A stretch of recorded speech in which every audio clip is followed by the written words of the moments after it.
বাবু না গেলে হয় না। দেখো মা, আমি বলেছিলাম আমি যাব না, আর এটা বলাতে আমি অনেক বকাও খেয়েছি, সুতরাং আমি আর কোনো কথা বলবো না। পৌশালী, মামনি তুমি চিন্তা করো না। দিদি ভাই শোনো শোনো শোনো, একটা কথা শোনো।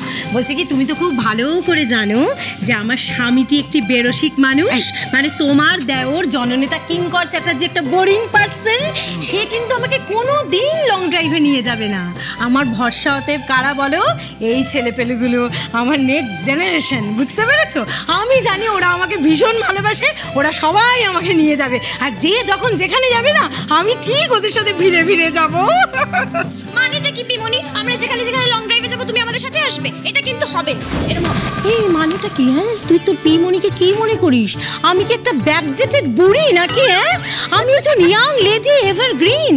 আর তোদের ছেলেমেয়েদের, মানে এখনকার ছেলেমেয়েদের যে একটা ভাবনা চিন্তার লেভেল আছে না, আমি সেটা ভীষণ ভালো ধরতে পারি। খপাত খপাত করে ধরে নিই আমি, কোনো অসুবিধা নেই। খপাত খপাত করে ধরতে পারিস? মানে আমাদের মানুষ তো সব জানে, তাই না? কে কার সাথে প্রেম করছে, কে কি করছে, সব সব সব সব এই বয়সের ছেলেমেয়েরা কি ভাবে, কি চায়, বুঝতে পেরেছো? ওদের কিসে ইন্টারেস্ট, এগুলো আমি ভীষণ ভালো বুঝি। আমার শাড়ি দেখে না আমায় তুমি জাজ করো না, বুঝেছো? নেহাতে এই বাড়িতে বিয়ে হয়েছে, তাই জন্য আমাকে এরকম আতিপাতি শাড়ি পরে থাকতে হয়। আমার যে একটা মানে ড্রেস পরে এরকম ভাবে পাড়া দিয়ে যাওয়ার ইচ্ছা ছিল, মানে গেলে লোকে কিরকম। আরে সেজমা অনেক হয়েছে, আমি তোমার মনের কথাটা বুঝতে পারছি।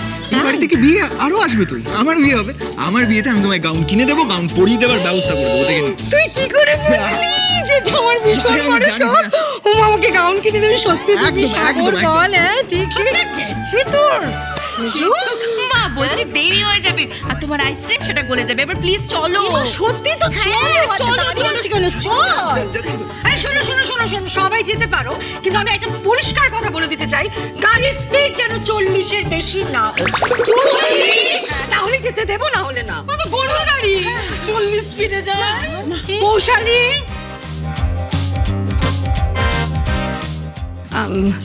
ড্রাইভারকে কিন্তু বলে দিই যে গাড়ির স্পিড যেন 40-এর বেশি না তোলে।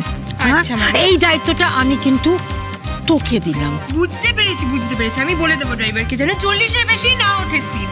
আর হ্যাঁ, আমরা সেফলি যাবো আর সেফলি আসবো, কোনো টেনশনই করো না। তুই কেন ওয়েট করছিস? চলো চলো। 40-এ লং ড্রাইভ।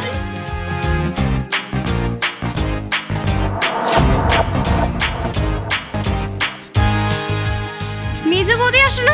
ও মেজো বৌদি, মেজদা ভাই কোথায়? ভাবিয়া আস্তে ডাক, জেঠুরা ঘুমোচ্ছে না রাত্রি। ওই তো চলে, এই তো ভাবি, আমি বলছি মেজদা ভাই যাবে না? মেজো বৌদি তুমি যাবে না? না গো, ও বললো ও বড্ড টায়ার্ড, তোমরা তো কি জানোই, এক কথা তো দ্বিতীয়বার জিজ্ঞাসা করা যায় না, না বলেছে মানে না। আর তুমি যাবে না? না গো, আমি আর যাবো না, রাত বিরেতে যদি আবার কিছু দরকার পড়ে তখন আবার আমাকে না পেয়েছে। আচ্ছা মেজো বৌমা, আমি রইলাম, ছোট রইলো, দরকার পড়লে আমরা দেখে নেবো। তুমি তো কোথাও বেরো না, যাও যাও ঘুরে এসো, যাও। না মেজো মা থাক, ও যেদিনকে যাবে আমি নয় সেই দিনই। চলো না মেজো বৌদি। সারাক্ষণ স্বরূপটা মন চাপটা দিচ্ছে, তাও স্বরূপ যাচ্ছে না বলে তুমি যাচ্ছ না। এই হচ্ছে আমাদের মেয়েদের অবস্থা। আমরা আমাদের নিজেদের মূল্য নিজেরাই বুঝতে পারি না। স্বামী যতই দুচ্ছাই করুক, আমরা তবুও তার পেছন পেছনই ঘুরি। ভাবিয়া চল, দাঁড়িয়ে পড়লি কেন? মেজবৌদি চলো, গাড়ি ওয়েট করছে। না মেজো বৌদি যাচ্ছে না। না ভাই, আমাকে আজকে ছেড়ে দাও। তোরা এগো এগো এগো এগো। আচ্ছা ঠিক আছে, আসি, চল তাড়াতাড়ি। আসি।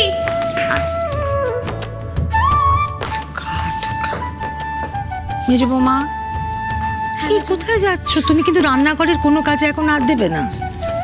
স্বরূপের জন্য গেলে না তো, যাও তার সঙ্গে সময় কাটাও, যাও।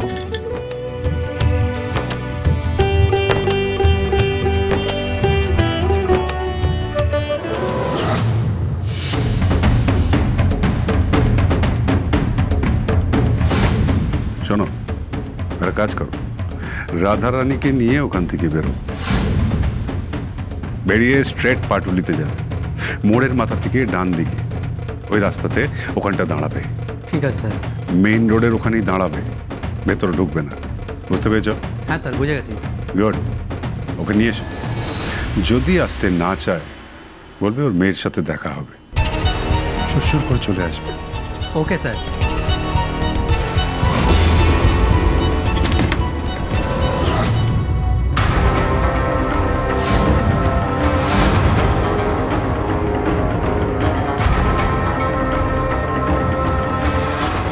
কে আপনি? কি করতে এসেছেন এখানে? ওই লোকটা কোথায়? শয়তানটা কোথায়? নির্মল ব্যানার্জি কোথায়? আমার মেয়েটার যদি খোঁজ আপনারা না দেন না, তাহলে আমি সবাইকে শেষ করে দেবো, সবকটাকে জেলে পুরবো আমি। নিজেদের ভালো চান তো নির্মল ব্যানার্জিকে এক্ষুনি ফোন করুন, এক্ষুনি ওনাকে এখানে আসতে বলুন। ও যেন এসে বলে আমার ফড়িং কোথায় আছে। হয়ে গেছে, চিৎকারটা থামিয়ে এবার আমার সঙ্গে চলুন। নির্মল স্যার আপনাকে ডেকেছেন। কোথায়? সেটা গেলেই জানতে পারবেন। আমার মনে হয় আজকে আপনার মেয়ের সঙ্গে দেখা হবে। চলুন। ফড়িংয়ের সাথে এখন এত রাত্রির বেলা দেখা হবে? হ্যাঁ, কোথায়? আপনি সত্যি কথা বলছেন? হ্যাঁ, চলুন।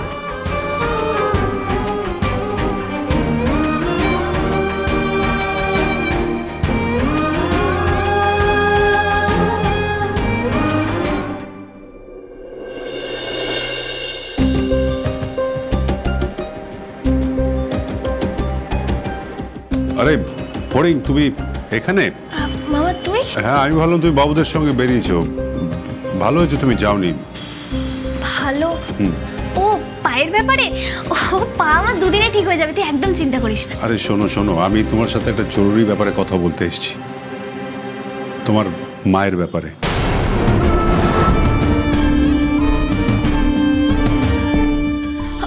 মা, ও মায়ের মেডেলগুলো? না না, মেডেলগুলো নয়, মনে হচ্ছে তোমার মায়ের খোঁজ পেয়েছি আমি। মা, আমার মা কোথায় রে বাবা? কোথায় যাবো আমি বল? শান্ত হও ফড়িং, শান্ত হও। তোমার মা কি না আমি শিওর নয়, তবে রাধারানীকে আমি দেখেছিলাম। আমার পরিচিতদেরকে বললাম যে এরকমই একজনকে আমি খুঁজছি, চেহারার বর্ণনাও দিয়েছিলাম। বললাম যে যদি দেখতে পায় তাহলে আমাকে যেন খবর দেয়। হ্যাঁ ফড়িং, এক্ষুনি আমাকে একজন ফোন করেছিল। ওই পুবপাড়া আছে খুব কাছেই, সেখানে কদমতলার মোড়ে একজন তোমার মায়ের মতনই 38-39 বছরের মহিলাকে বসে থাকতে দেখেছে জাস্ট কিছুক্ষণ আগে। খানিক আগে? তার মানে তো মা ওখানেই আছে। হ্যাঁ ফড়িং, যে ফোন করেছিল সে বলল যে দেখে মনে হচ্ছে ওই মহিলার শরীর ভালো নেই, অনেকক্ষণ ধরে একই জায়গায় বসে আছে। শরীর খারাপ হবে না? সারাক্ষণ পথে পথে ঘুরে বেড়াচ্ছে, শরীর তো খারাপ হবেই। না না, আমাকে এক্ষুনি যেতে হবে মামা। আমি কি করে যাবো একটু বলে দে। চিন্তা করো না, চিন্তা করো না, যাবো একটু বলে দে আমাকে, আমি তো কিছু চিনি না এখানে। আরে তুমি চিন্তা করো না ফড়িং, আমি তো আছি। হ্যাঁ, আমি তোমাকে এই খবরটা দিতে পারলাম, আর তোমার মার কাছে আমি নিয়ে যেতে পারবো না? তোমার পায়ে তো ব্যথা, একা তো কোনোভাবেই ছাড়া যাবে না তোমাকে। চল চল, গাড়ি করে যাবো, তাড়াতাড়ি পৌঁছে যাবো। এসো মামা, আমি একা একা চলে যাবো, তুই এগো, আমি পিছন পিছন আসছি। আচ্ছা এসো। মামা 1 মিনিট।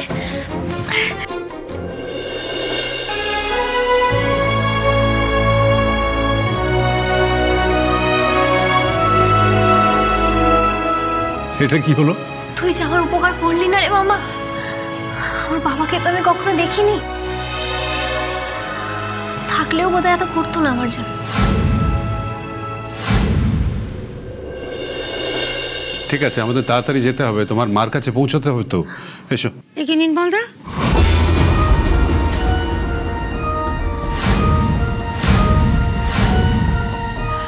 আপনি এত রাতে ফড়িংকে নিয়ে কোথাও বেরোচ্ছেন নাকি?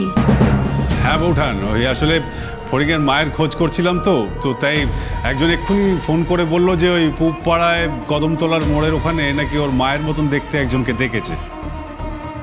তাই ফড়িংকে একটু নিয়ে যাচ্ছি, যদি সত্যি সত্যি রাধারানী হয় তাহলে তো। আচ্ছা 1 মিনিট, আপনাকে যে ফোন করেছিল তার কাছে কি ওর মার কোনো ছবি ছিল? নাহলে বুঝলো কি করে যে সে ওর মা? নাকি ছিল ছবি?